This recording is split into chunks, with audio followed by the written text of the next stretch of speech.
विद्यार्थी मित्र नमस्कार।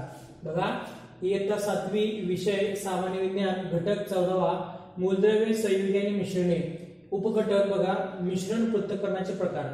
मागील पाठाला आपण बघितलं आहे की मूलद्रव्य म्हणजे काय, संयुगे म्हणजे काय, मिश्रणे म्हणजे काय, कशा स्वरूपामध्ये असतात, त्यांचे नाव काय, त्यांची संज्ञा म्हणजे काय, शॉर्ट मध्ये किंवा लहान अक्षरानुसार संज्ञा कशी तयार केली जाते, त्याचा तक्ता याबद्दलची आपण माहिती पाहिली होती। मूलद्रव्य त्यांचे स्वरूप कसं असतं, ॲटम्स म्हणजे काय, त्याचा शोध कोण लावला होता, संज्ञेच्या संदर्भातला, ह्या सर्व बाबी आपण तासापूर्वी पाहिलेल्या आहेत। मूलद्रव्यांसाठी संज्ञा वापरण्याची जी काही पद्धत होती ती बर्जेलिस या एका शास्त्रज्ञांनी अस्तित्वात आणली होती किंवा त्यांनी अभ्यास करून रिसर्च करून ती माहिती आपल्या समोर आणली होती। हे खूप मोठे शास्त्रज्ञ होते, त्यांनी ती माहिती आणली होती। त्यासोबतच हायड्रोजन म्हणा, हेलियम, लिथियम,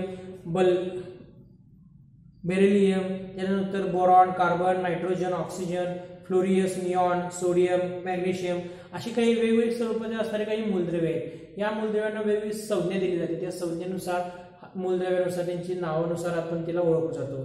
ही अशा प्रकारच्या बाबी आपण मागील तासामध्ये पाहिल्या होत्या किंवा एक संज्ञा स्वरूपाचा एक चार्ट दिला होता मूलद्रव्य व संज्ञा, त्या आपण बघितले आहोत। बघा आता ह्या तासाला आपण मिश्रण पृथक्करणाचे काही प्रकार पाहणार आहोत। वेगवेगळ्या स्वरूपाचे काही मिश्रण असतात। मिश्रणामध्ये आपण मागच्या बघितलं होतं की 2 किंवा 3 पदार्थ जर समजा एकत्र आले व त्याचे जर समजा आपण एकत्र मिसळल्यानंतर जो काही पदार्थ येतो त्याला मिश्रण असं म्हटलं जातं। भेळचं उदाहरण घेतलं होतं, वाळू, खडी, सिमेंटचं, आरसीसीचं, कॉन्क्रीटचं उदाहरण घेतलं होतं। तर हे मिश्रण, काही मिश्रण असं तरी मिश्रण पृथक्करणाचे म्हणजे वेगळे करण्याचे काही प्रकार असतात। पण हे प्रकार कसे आहेत, कोणते आहेत, कशा पद्धतीने केले जातात, याच्यामध्ये किचकटपणा काय आहे का, किंवा काही पुन्हा रासायनिक पदार्थांचा किंवा रासायनिक अभिक्रियांचा याच्यामध्ये काही वापर केला जातो का, हे सोयीस्कर आहे का, सोपं आहे का, किंवा पुन्हा याच्यासाठी काही पैसे खर्च करावे लागतात का, किंवा वैज्ञानिक संशोधन पद्धती कुठली आहे का, कोण केलं, कशाबद्दल केलं, किंवा शास्त्रीय पद्धत म्हणा किंवा भौतिक पद्धत याच्यामध्ये वापरली जाते का, याबद्दलची माहिती या मिश्रण पृथक्करणाच्या प्रकारामध्ये आपण पाहणार आहोत। बघा तत्पूर्वी आपण माहिती घ्यायची आहे याच्यामध्ये। बघा धातू व अधातू हे देखील आपण भाग पाहिला आहे। धातू म्हणजे काय, तर त्यांना वेगवेगळे गुणधर्म असतात, चकाकी असू दे किंवा तकाकी असू दे किंवा वर्धनीयता, उष्णता असू दे, ह्या सर्व प्रकारच्या यांना धातू असं म्हणतात जाते। अधातू म्हणजे प्लास्टिक असेल किंवा लाकूड असेल, हे सगळे अधातू किंवा त्यांचे काही विशिष्ट गुणधर्म नसतात किंवा जास्त वापर तुलनात्मकदृष्ट्या धातूसारखा होत नाही, अशांना अधातू असं म्हटलं जातं। बघा आपल्या घरामध्ये असणाऱ्या विद्युत दिव्यामध्ये जी तार असते ती टंगस्टन या मूलद्रव्याची असते। वोल्फ्राम या शास्त्रज्ञाच्या नावावरून त्याला डब्ल्यू संज्ञा देण्यात आली आहे। तसेच चांदी, एजी, सोने व त्यांच्या संज्ञा अर्जेंटिनम ऑरियम या लॅटिन नावावरून दिल्या आहेत। मूलद्रव्ये ही स्थायू द्रव किंवा वायू अवस्थेत आढळतात। बघा मूलद्रव्ये स्थायू द्रव वायू याच्यामध्ये आढळतात। काही धातू शुद्ध स्वरूपात वापरताना अडचण येतात, उदाहरणार्थ शुद्ध लोखंड हवेत गंजते, अशा काही बाबी आपण पाहिल्या आहेत। परंतु आता मूळ मुद्द्यावर जाऊया आपण। बघा 2 किंवा अधिक मूलद्रव्यांच्या रासायनिक संयोगातून तयार होणारे पदार्थ म्हणजे संयुग होय। ही सगळी बाबी आपण पाहिल्या आहोतच। आता याच्या पुढचं थोडंसं प्रकरण बघायचं आहे किंवा माहिती बघायची आहे, ती म्हणजे बघा हायड्रोजन हा ज्वलनशील आहे, तो स्वतः जळतो, ऑक्सिजन ज्वलनास मदत करतो, परंतु या 2 मूलद्रव्यांच्या संयोगाने बनणारे पाणी हे संयुग आग विझवण्यासाठी उपयोगी पडते। म्हणजे संयोगाचे गुणधर्म हे त्यातील घटक मूलद्रव्यांच्या गुणधर्मापेक्षा वेगळे असतात। बघा संयुगे लिहिताना मूलद्रव्याप्रमाणेच संक्षिप्त रूपात लिहितात। संयुगाच्या रेणूमध्ये 2 किंवा अधिक मूलद्रव्यांचे अणू रासायनिक संयोगातून एकत्र आलेले असतात, म्हणून संयोगाचा निर्देश करण्यासाठी रेणूसूत्राचा वापर करतात। संयुगात असणाऱ्या घटक मूलद्रव्यांच्या संज्ञा व अणूंची संज्ञा यांच्या साहाय्याने संयुगाची केलेले लेखन म्हणजे रेणूसूत्र होय। बघा रेणूसूत्र म्हणजे काय किंवा कशा स्वरूपामध्ये केलं जातं माहिती हे आपण बघितलंय। आता मूळ जो काही विषय आहे तो म्हणजे मिश्रण पृथक्करणाचे प्रकार, या बाबीकडे आपण थोडंसं जाऊया। बघा तुम्हाला आठवत असेल की आपल्या दैनंदिन खाद्यपदार्थात अनावश्यक पदार्थ मिसळतात, त्यालाच आपण भेसळ असे म्हणतो। म्हणजे भेसळ ही सुद्धा मिश्रणाचाच एक प्रकार आहे। बघा भेसळ म्हणजे काय, ही सुद्धा एक मिश्रणाचा प्रकार आहे। भेसळ म्हणजे नेमकं काय, वैज्ञानिक भाषेत म्हणा किंवा आपल्या व्यवहारामध्ये सुद्धा अनेक प्रकारे सुद्धा भेसळ होत असते। तुम्हाला एक साधं उदाहरण सांगतो। चहाची जर समजा पावडर असेल तर त्या चहाच्या पावडरमध्ये चुंचोक्याची जर समजा तयार केलेली पूड जर समजा टाकली तर ती सुद्धा एक प्रकारची भेसळच असते। भेसळीचे खूप अनेक वाईट असे परिणाम आहेत, या भेसळीपासून आपल्याला मुक्त राहिलं पाहिजे हे देखील सांगतो मी तुम्हाला। त्यासोबतच भेसळीचं सध्या वेगळं स्वरूप तुम्हाला पाहायला मिळत असेल किंवा भेसळीपासून आपण सावध राहायला पाहिजे किंवा भेसळ कुठं होते किंवा त्याची एक उदाहरण सुद्धा मी तुम्हाला देतो। जर एशियल तेल असेल, किराणा मालाचं मोठं दुकान वगैरे असेल, एशियल तेल म्हणजेच काय, भाजीला वापरण्यासाठी जे काही असणारे गोडं तेल आहे एशियल तेल, तर त्याच्यामध्ये मोठं मीठ टाकलं जातं.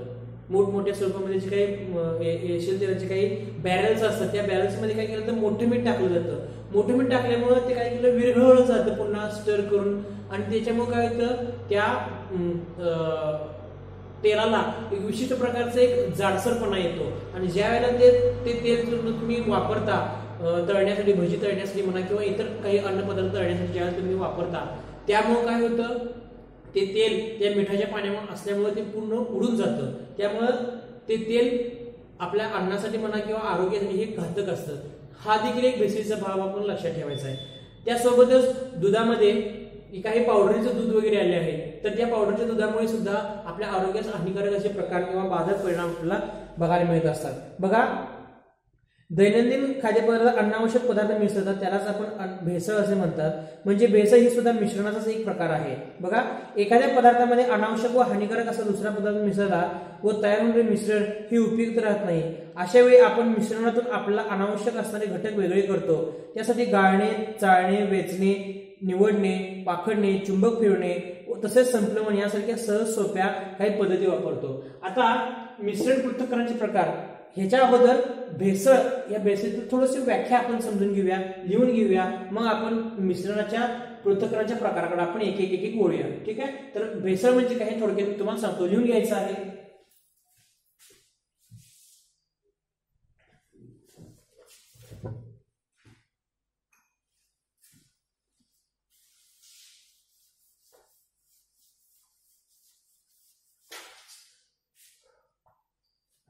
बघा, भेसळ म्हणजे काय,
बघा, भेसळ, चांगल्या पदार्थात अनावश्यक व नको असणारा पदार्थ मिसळला तर त्याला भेसळ म्हटले जाते. उदाहरणार्थ चहापूड मध्ये चिंचेची पूड मिसळणे. म्हणजे भेसळ म्हणजे काय, समजा चांगला पदार्थ जर असेल आणि चांगल्या पदार्थामध्ये जर समजा अनावश्यक किंवा नको असणारा पदार्थ मिसळला तर त्याला भेसळ म्हटले जाते. आता चहापुडीचं उदाहरण बघा, चहापुडी कशी असते, दिसायला चॉकलेटी रंगाची वगैरे असते आणि त्याच्यामध्ये जर समजा चिंचेची पूड, लहान लहान जे काही चिंचा असतात त्या चिंचेची जर समजा भुकटी किंवा पूड केलं आणि जर समजा त्याच्यामध्ये मिसळलं आणि पुन्हा एकसारखं केलं तर ते चिंचेची पूड काय आणि चहापूड काय एकत्रच असल्यामुळे आपल्याला ते दिसून येत नाही. तर ही प्रकारची भेसळच आहे. त्यासोबतच मी तुम्हाला आणखीन एक उदाहरण सांगतो. जिरे असतात, जिरे आपण आपल्या अन्न पदार्थामध्ये, खाण्याच्या पदार्थामध्ये जिरे वापरत असतो. तर ते जिरे पाण्यामध्ये भिजवले जातात व ते पाण्यामध्ये भिजवून पुन्हा पूर्ण कडक उन्हामध्ये वाळवले जातात व त्याच्यामध्ये सेंद्रिय किंवा रासायनिक असे विशिष्ट प्रकारचे सेंट्स मारले जातात आणि पुन्हा वाळवलं जातं व त्या जिऱ्याचं शहाजिरे करून विकले जातात. म्हणजे ही सुद्धा एक प्रकारची भेसळच आहे. किंवा डालड्यामध्ये वेगळ्या दुसऱ्या तेलाचा वापर करणे व डालडा प्रदूषित करून विकणे हे सुद्धा एक भेसळीचं उदाहरण आहे. बघा, म्हणजे भेसळ म्हणजे काय हे तुम्हाला आता समजलं असेल. लिहून घ्यायचं आहे वाटलं तर.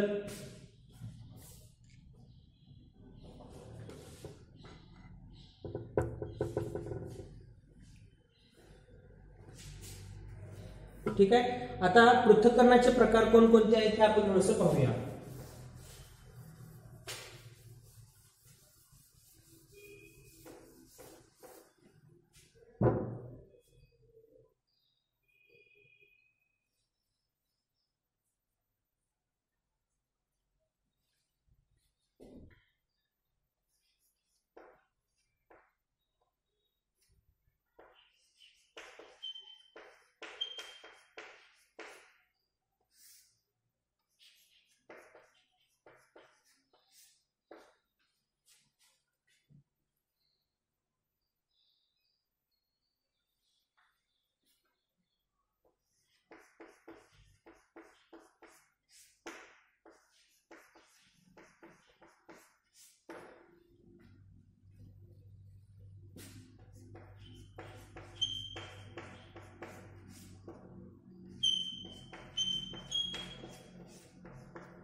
बघा या ठिकाणी पृथक्करणाचे प्रकार दिले आहेत. पृथक्करणाचे काही प्रकार दिले आहेत, म्हणजेच पदार्थ वेगळे करण्याच्या पद्धतीमध्ये काही वेगवेगळ्या पद्धती आहेत, वेगवेगळ्या स्वरूपाच्या, त्या या ठिकाणी दिलेल्या आहेत. पहिलं बघा, एक स्वरूप दिलं आहे, 1 नंबर 2 नंबर असं मी त्याला अंक टाकतोय. हे 1, हे 2, हे 3, हे 4, हे 5 आणि हे 6. बघा 1 ते 6 प्रकारचे काही प्रकार आहेत, हे प्रकार दिले आहेत. पहिल्या स्वरूपाचे म्हणजे गाळणे. आता जर समजा शुद्ध स्वरूपाचं पाणी असेल आणि त्याच्यामध्ये समजा गढूळ पाणी मिक्स किंवा लालकट मातकट पाणी जर समजा असेल, तर असं मिश्रण किंवा भेसळयुक्त पाणी जर समजा आपला शुद्ध करायचं असेल तर त्यावेळेला गाळण पद्धतीचा वापर केला जातो किंवा पाणी शुद्ध केलं जातं. अशा पद्धतीने गाळ पद्धतीचा वापर करून पृथक्करण 2 पदार्थ वेगळे केले जातात. म्हणजे गाळ मातीचा असणार, काही तवंग असेल, थर असेल, तो वेगळा केला जातो व शुद्ध पाणी वेगळं केलं जातं. त्यासोबत चाळणे हा प्रकार देखील आपण बघायचा आहे.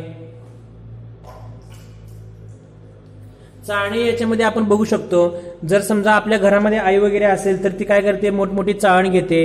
आता जर समजा गहू चाळ असेल तर त्याच्यामध्ये चांगले चांगले गहू असतात किंवा एखाद्या वेळेला त्याला त्याच्यामध्ये काही खडे सुद्धा असतात, तर ते खडे बाजूला करणे व चांगले गहू बाजूला करणे, याच्यासाठी चाळणे हा एक प्रकार आपण बघितला जातो. चाळण्यामध्ये काही त्याच्यामध्ये भातकूट असेल किंवा काही वेगवेगळे काही खडे म्हणा किंवा टरफलं वगैरे काही पदार्थाचे आले असतील तर ते चाळण्या या प्रक्रियेमुळे वेगळे होतात. त्यासोबत आता तिसरा प्रकार तो म्हणजे निवडणी. जर समजा आपला तांदूळ जर समजा आपला शिजवायला घालायचा असेल तर आई काय करते, आपली एका सुपामध्ये तांदूळ घेते व त्याच्यामध्ये काही बारीक खडे असतील किंवा लहान लहान अळ्या असतील किंवा इन्सेक्ट्स वगैरे असतील तर ते निवडले जाते. पुन्हा तांदूळ पाण्यामध्ये घेतलं जातं व त्याच्यानंतर ते निवडून मग भात केला जातो. ही बाब आपण लक्षात ठेवायची आहे. वेचणे. आता या ठिकाणी 2 पदार्थ जर मोठे 2 पदार्थ जर समजा एकत्र आले तर त्याच्यामधून वेचण्याची क्रिया आपण केली जातो. उदाहरणार्थ जर सांगायचं झालं तर श्रीखंडाच्या गोळ्या व लेमन गोळ्या जर समजा एकत्र आल्या तर श्रीखंडाच्या गोळ्या आपण एकत्र करू शकतो व लेमन गोळ्या आपण एकत्र करू शकतो. म्हणजे आपण आपल्या 2 बोटांनी श्रीखंड गोळी वेगळीकडे व लेमन गोळी एकत्र वेगळीकडे आपण करू शकतो. म्हणजे चौथ्या प्रकाराद्वारे आपण वेचणे ही क्रिया केल्यामुळे 2 पदार्थ वेगळे किंवा पृथक्करण होतं, हे आपण लक्षात ठेवायचं आहे. पाखडणे ही क्रिया सुद्धा चाळणे किंवा निवडण्याच्या संदर्भातच आहे. पूर्वीच्या काळी म्हणा किंवा आता सुद्धा म्हणा, सुपामध्ये काही पदार्थ घेऊन त्याच्यामध्ये पाखडले जातं किंवा त्याला वारा दिला जातो किंवा मुख्य जो काही अन्नपदार्थ किंवा घटक वगैरे असेल त्याच्यातून नको असलेला अनावश्यक भाग असेल तर तो बाहेर किंवा बाजूला काढला जातो, त्याला पाखडणे असं म्हटलं जातं. किंवा पाखडून व्यवस्थित पदार्थ वगैरे सगळे ठेवले जातात असं त्याला म्हटलं आहे. 6वं बघा, चुंबक फिरवणे. चुंबक फिरवण्याच्या या प्रक्रियेमुळे सुद्धा आपल्याला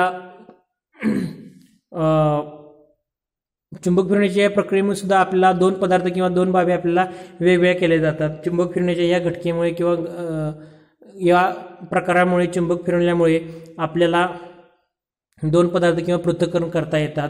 ही बाब आपण लक्षात ठेवायची आहे. बघा मी तुम्हाला या ठिकाणी सांगितलेलं आहे गाळणे, चाळणे, निवडणे, वेचणे, पाकडणे व चुंबक फिरणे.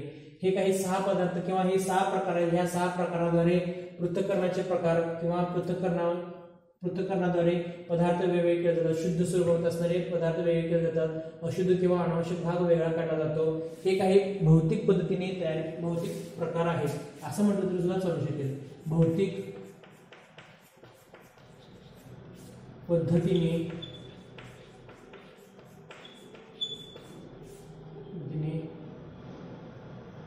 पदार्थ वेगळे करणे.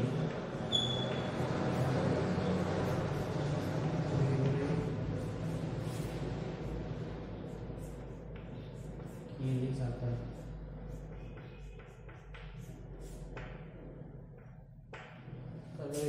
हे आपण लिहून घ्यायचं आहे.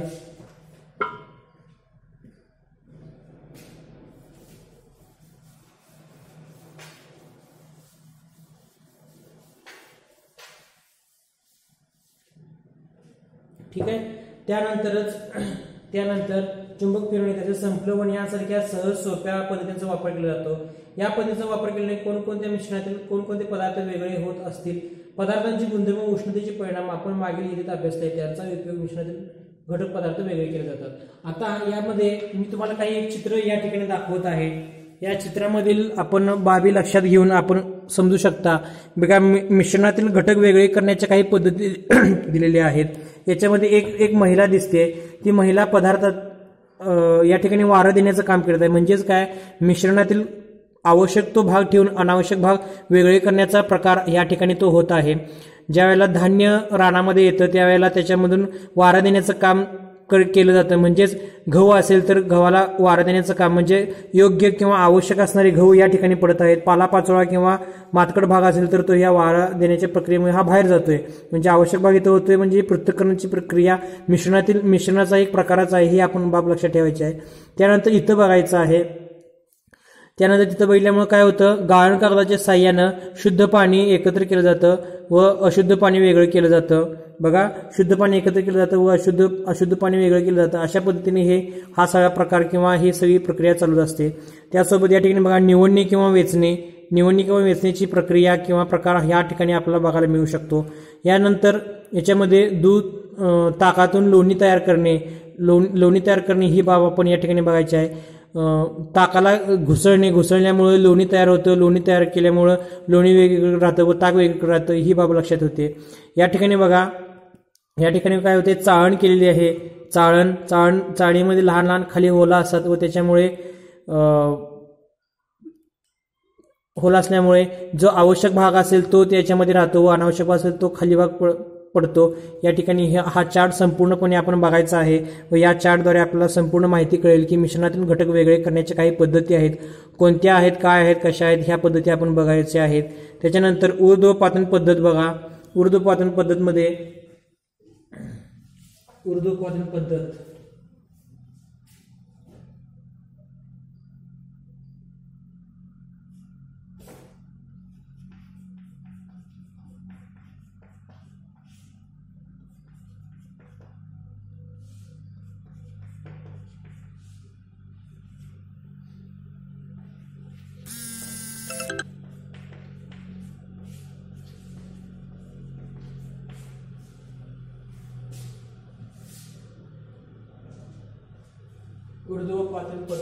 आहे.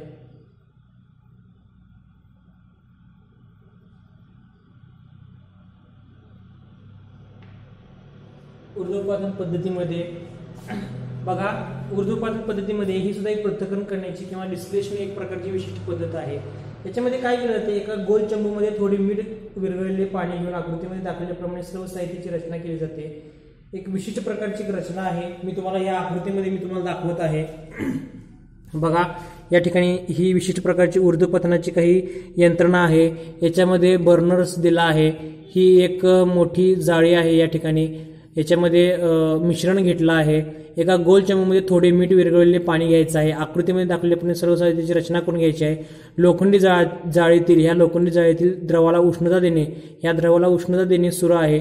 शंकुपात्राचे निरीक्षण करायचं आहे. बघा, शंकुपात्राचे व्यवस्थित निरीक्षण करायचं आहे. या ठिकाणी येथे थोडे थोडे ते म्हणून गोल चंबूतील खारे पाणी उष्णतेमुळे उकळू लागते.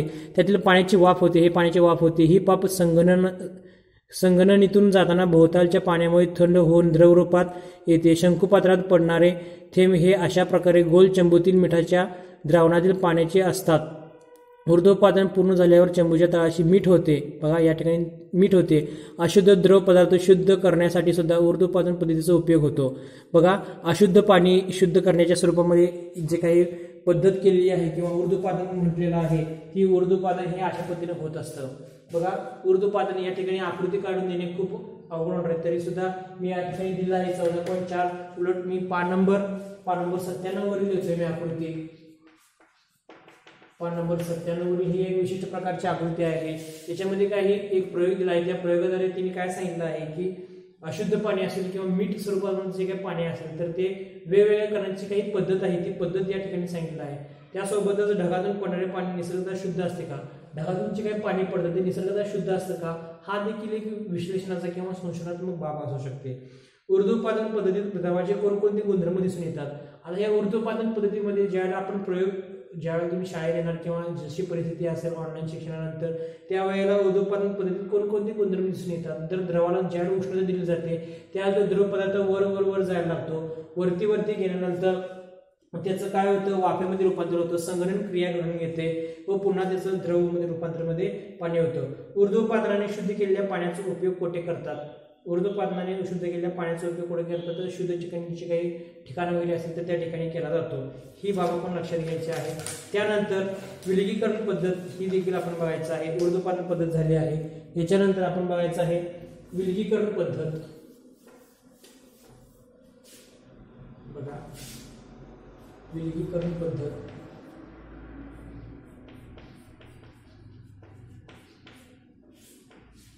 विलगीकरण पद्धत बघायची आहे.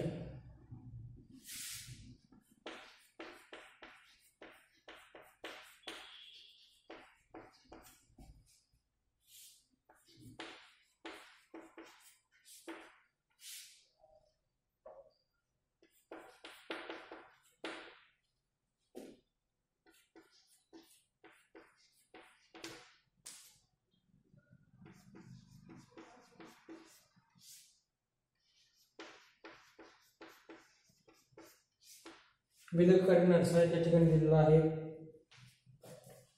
बघा विलगीकरण पद्धत म्हणजे एक विशिष्ट प्रकारची पद्धत आहे. एकमेकात न विरघळणाऱ्या दोन द्रवांचे मिश्रण स्थिर ठेवले असता त्यांचे दोन थर स्पष्ट दिसतात.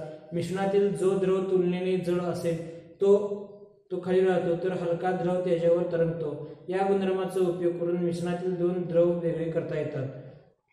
बघा रॉकेल आणि पाणी यांचे मिश्रण तोटीबंद असलेल्या विलगीकारी नरसाळ्यात भरा. चित्रात दाखवल्याप्रमाणे नरसाळी ठेवा. आता या ठिकाणी विशिष्ट प्रकारची माहिती दिलेली आहे, आपण बघू शकता.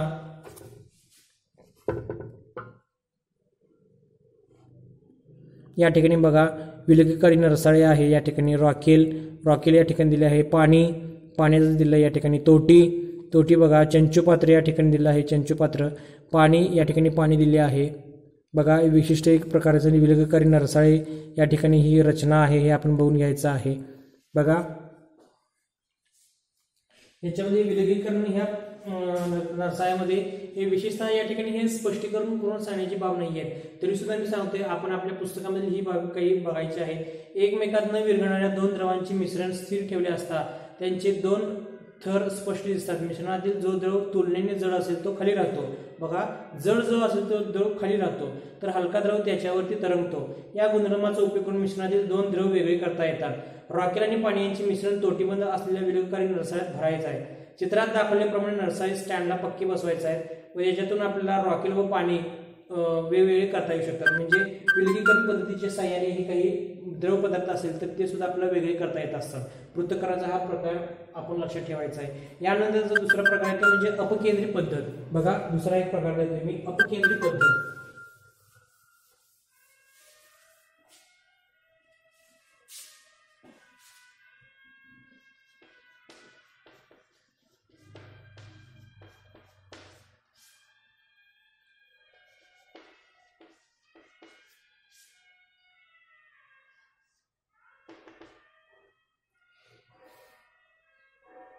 अपकेंद्री पद्धत हा देखील मिश्रण वेगळे करण्याचा एक प्रकार आहे। याच्यामध्ये अपकेंद्री पद्धत दिली आहे। गढूळ पाणी, शाई, ताक, रक्त ही द्रव आणि अविद्राव्य स्थायूंची मिश्रणे आहेत। गढूळ पाणी काही वेळ स्थिर ठेवले तर त्यातील मातीचे कण हळूहळू तळाले जातात। गाई, शाई आणि मिश्रणे मात्र स्थिर ठेवली तरी त्यातील अविद्राव्य कण तळाशी बसत नाहीत, कारण अशा मिश्रणातील स्थायूंचे कण सूक्ष्म व हलके असल्याने द्रवात सगळीकडे एकसारखे पसरले असतात। बघा, रक्तातील असले किंवा शाईतील किंवा दुधातील काही कण हे असं हे अतिशय बारीक स्वरूपामध्ये असतात व ते कण काय होतात सगळीकडे द्रव स्वरूपामध्ये ते मिसळले असतात व त्याच्यातून वेगळे करणे हे आपल्याला शक्य होत नाही। तर त्यावेळेला अपकेंद्री पद्धत वापरली जाते। अपकेंद्री पद्धत ही मिश्रणातील पदार्थ वेगळे करण्याच्या पद्धतीमधीलच एक आहे, पण थोडीशी आधुनिक म्हणा किंवा इतर पदार्थांपेक्षा थोडीशी वेगळी आहे। बघा, याच्यामध्ये कारण अशा मिश्रणातील स्थायूंचे कण सूक्ष्म व हलके असल्याने एकसारखे पसरले असतात। गाळणी किंवा निवळणी या पद्धतीने देखील हे कण द्रवापासून अलग करता येत नाहीत। मिश्रणातून असे स्थायू कण द्रवातून कसे वेगळे कराल? प्रयोगशाळेत स्थायू, द्रव आणि स्थायूंच्या मिश्रणातून स्थायू वेगळे करण्यासाठी अपकेंद्री यंत्राचा उपयोग होतो। याला सेंट्रीफ्यूज म्हणतात। या यंत्रात पंख्याप्रमाणे वेगाने फिरणारी एक तबकडी असते। बघा, वेगाने फिरणारी एक तबकडी असते या एक विशिष्ट प्रकारच्या सेंट्रीफ्यूज मध्ये। या यंत्रात पंख्याप्रमाणे वेगाने फिरणारी एक तबकडी असते। या तबकडीच्या कडेशी परीक्षण या जोडण्याची सोय असते। बघा, विशिष्ट प्रकारची काही सोय असते या ठिकाणी, हे आपण या ठिकाणी बघायचं आहे। बघा, या ठिकाणी ही रचना आहे म्हणा अपकेंद्री पद्धतीची। तबकडीला जोडलेल्या नळ्या वेगाने फिरत असताना त्यातील द्रव्यातील कणावर तबकडीच्या केंद्रापासून दूर ढकलणारे बल निर्माण होते। त्यामुळे मिश्रणातील स्थायू कण तळाशी जमा होऊन द्रवापासून वेगळे होतात। म्हणजे ह्या विशिष्ट पद्धतीमध्ये बघा, काही अपकेंद्री पद्धतीमध्ये काही हँडल असे फिरवलं जातं व ह्याच्यामध्ये काही जे काही द्रव पदार्थ असतात हे जोरात फिरले जातात व त्याच्यामधील काही स्थायू जे काही पदार्थ असतात जे द्रवामध्ये मिसळलेले असतात ते पुन्हा त्याच्या खाली येऊन बसले जातात। अशा प्रकारची रचना ही या ठिकाणी असते। त्याचसोबत इलेक्ट्रॉनिक गॅजेट्स या ठिकाणी दिले आहेत। विद्युत अपकेंद्रीच्या साहाय्याने देखील हे पदार्थ वेगळे होतात किंवा विलगीकरण केले जातात। बघा, हे आपण बघून घ्यायचं आहे थोडंसं। रंजक द्रव्य पृथक्करण पद्धत, बघा हे देखील आपल्याला लक्षात ठेवायचं आहे। याच्यानंतर दुसरा एक प्रकार आहे तो म्हणजे रंजक द्रव्य पृथक्करण पद्धत। रंजक द्रव्य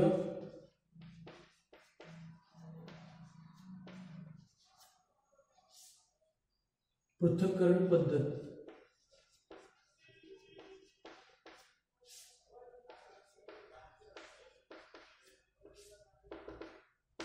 रंजक द्रव्य पृथक्करण पद्धत आपण बघायचं आहे। क्रोमॅटोग्राफी बघायचं आहे। एकाच द्रावणात दोन किंवा अधिक पदार्थ अल्प प्रमाणात मिसळले विरघळले असतील तर रंजक द्रव्य पृथक्करण पद्धतीचा उपयोग करून हे पदार्थ एकमेकांपासून वेगळे केले जातात। या पद्धतीचा उपयोग औषध निर्माण शास्त्रामध्ये, कारखान्यामध्ये, वैज्ञानिक प्रयोगशाळांमध्ये नवीन घटक शोधण्यासाठी, मिश्रणातील घटक ओळखण्यासाठी व वेगळे करण्यासाठी केला जातो। आता ही थोडीशी अतिशय असं ऍडव्हान्स म्हणायचं किंवा आधुनिकता म्हणा, अशा आधुनिकतेच्या स्वरूपातील पदार्थ वेगळे करण्याच्या पद्धतीमध्ये एक वेगळी कुठली पद्धत असेल तर ती रंजक द्रव्य पृथक्करण पद्धत असेल। याच्यामध्ये काय केलं जातं, औषध निर्माण कंपनी असेल म्हणा किंवा वेगवेगळे काही इंडस्ट्रियलिस्ट, काही लिक्विड्स, केमिकल्स असतील, त्याच्यामध्ये 1, 2, 3 नवीन असं भरपूर असे काही वेगवेगळे केमिकल्स त्याच्यामध्ये मिसळले जातात व ते केमिकल्स जर समजा वेगवेगळे करायचे असतील किंवा सुटे करायचे असतील म्हणा तर त्याच्यासाठी आपल्याला काही ही रंजक द्रव्य पृथक्करण पद्धत आपल्याला वापरावी लागते। बघा, एकाच द्रावणात दोन किंवा अधिक पदार्थ अल्प प्रमाणात विरघळले असतील तर त्याच्यापासून ते करावे लागतात। रंजक द्रव्य पृथक्करण पद्धतीचा उपयोग करून हे पदार्थ एकमेकांपासून वेगळे केले जाऊन या पद्धतीचा उपयोग औषध निर्माण शास्त्रामध्ये केला जातो। औषध निर्माण शास्त्र म्हणा किंवा कारखान्यामध्ये, वैज्ञानिक प्रयोगशाळांमध्ये नवीन घटक शोधण्यासाठी, मिश्रणातील घटक ओळखण्यासाठी किंवा वेगळे करण्यासाठी केला जातो। हे विशिष्ट पद्धतीचा हे वापर करून औषध निर्माण शास्त्रामध्ये किंवा इतर या ठिकाणी केला जातो। ही बाब आपण लिहून घ्यायची आहे। रंजक द्रव्य पद्धत या ठिकाणी मी तुम्हाला दाखवतोय। बघा, रंजक द्रव्य पृथक्करण पद्धत बघा, गाळण कागद, शाईचा थेंब, विशिष्ट प्रकारचे पाणी त्या ठिकाणी दिलेलं आहे। अशा पद्धतीने केलेलं आहे। तर आतापर्यंत तुम्ही पृथक्करणाचे प्रकार म्हणा किंवा पदार्थ वेगळे करण्याच्या पद्धती तुम्ही पाहिलेल्या आहात। आता मी तुम्हाला स्वाध्याय देणार आहे। स्वाध्यायामध्ये काही माहिती तुम्ही लिहायची आहे किंवा प्रयोग म्हणा किंवा जे काही विश्लेषण तुम्ही आता ऐकलेलं आहात किंवा समजून घेतलं आहात ते तुम्ही लिहायचं आहे। बघा, मी प्रश्न देतोय, स्वाध्याय देतोय, मी स्वाध्याय देतोय। स्वाध्याय प्रश्न 1, रिकाम्या जागा भरा.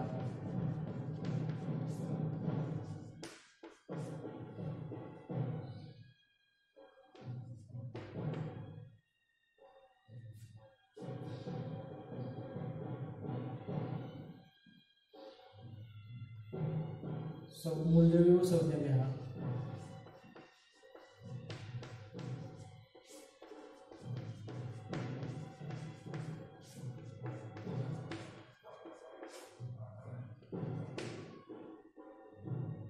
शास्त्रीय कारणे लिहा.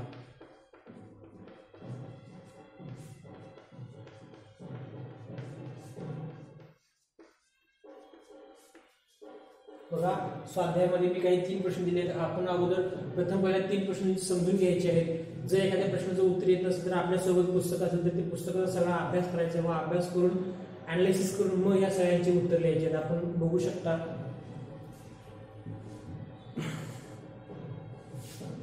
हा सगळा स्वाध्याय दिला आहे, अभ्यास दिला आहे. पुढील तासामध्ये आपण याच्यामध्ये आणखीन जरासे विश्लेषणात्मक बाबी पाहणार आहोत. तत्पूर्वी धन्यवाद.